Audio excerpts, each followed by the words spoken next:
Hello বন্ধুরা, এইগুলো কি বলেন তো? এগুলো হচ্ছে কচুর গাঁটি। এই কচুর গাঁটির আজকে রেসিপি বানাইছি, কিন্তু রান্না করাটা দেখাতে ভুলে গেছি।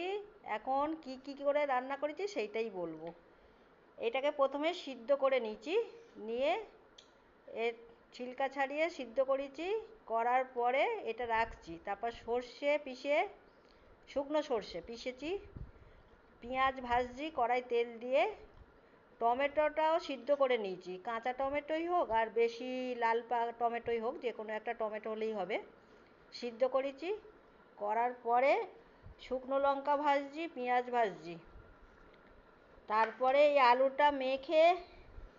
আলুটা মাখার পরে তারপরে এতে শুকনো লঙ্কা গুঁড়ো, মানে গুঁড়ো পাউডার না, মানে ভাজাটা,